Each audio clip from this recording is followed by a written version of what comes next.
Democrats and Republicans in Congress have to get this done, but they're not there yet. They are close, but they're not there yet.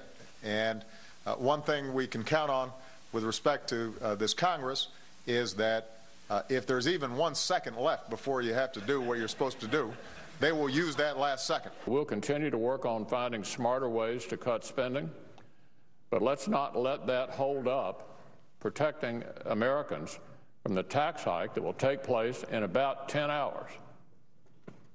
10 hours from now. We can do this. We must do this. I found it astonishing. Here he is coming out to speak to the nation, at a crucial moment in very delicate negotiations. And he comes out there with incredible arrogance. He ridicules the Congress. He spikes the football on the Republicans. He rubs in the fact that they were resisting a raise in rates, and he made them do it. And of course, as always, he places himself hovering benignly at an Olympian level above the fray, where the children are playing in the sandbox, and he's asking that everybody be reasonable, as if he's just arrived in Washington on a tourist visa. And then he goes into detail, where he basically says, I'm giving the Republicans zero on spending, and I mean zero, not even in discretionary spending.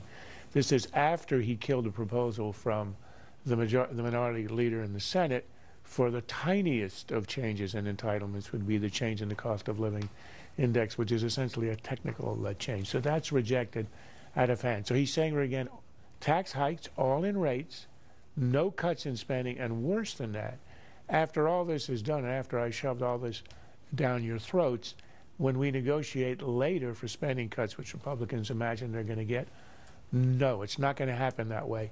If there are going to be any spending cuts in the future, there's going to have to be an increase, a further increase in taxes on the rich, of course. It's always the millionaires that will balance out those spending cuts. So he laid out a radically oppositionist position gleefully, and I think he wants to go over the cliff and dare the Republicans to take the blame. First of all, the sequester is not something that I proposed. It's something that Congress has proposed. It will not happen. Republicans pointed to Bob Woodward's book, where it was part of a White House proposal, being part of the solution for the super committee, that it was part of the deal. It is going to happen, it appears, although the negotiating right now is to delay it by a couple of months, which potentially would give lawmakers time to negotiate on the fiscal cliff number 2, which is the debt ceiling battle, and throw in dealing with the sequester as well. We're waiting to hear what the details of that, because we don't know. But on the taxes, just on the taxes, as they're structured now, if you look at the tax deal, comparing it to what the revenue you would get over 10 years. It's roughly $600 billion that they get revenue coming in from the tax deal that they're striking with this framework tonight. The Sandy recovery bill, Hurricane Sandy recovery bill, is $60.4 billion. So it's about the same annually if you add it up. It's pretty interesting. It's a pre-Clintonian tax and spend Democratic philosophy. You take in $60 billion a year from the rich, and instantly you spend half of that on the extension of unemployment insurance. And the rest of it is spent on all the credits, the tax credits, which are going to be undone, which are going to be retained if the cliff is avoided, if the McConnell deal is accepted. So it's you take the money and you spend the money. There's no effect on the debt and the deficit. In fact, it would increase the debt and the deficit. I think Republicans have one choice here in the House, and I don't know if Boehner is able to do it. We're going to go over the cliff. As of midnight tonight, the rates will be at the higher rates. The Bush tax cuts will be over.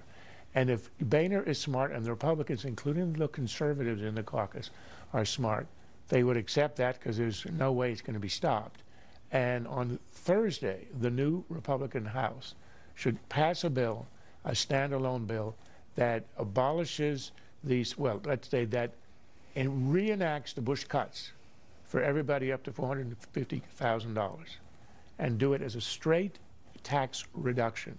So those conservatives who resisted it a week ago when it was a tax hike on the rich can argue it's not a hike, because the hikes already have happened. But that's the only way they're going to preempt Obama extending all this and making the Republicans the fall guys for a hike in middle-class taxes. See this thing developing. Quite frankly, as I've said before, no deal is better than a bad deal, and this looks like a very bad deal the way this is shaping up. He's not a Republican, but he's an American. You have $16 trillion of debt. At the end of his term, we're going to have $22 trillion of debt, which will destroy the U.S. economy. He knows it. Everyone does. He can't say, I'm not interested in reducing the debt. It's completely irresponsible, and he can't hurt the country by doing that.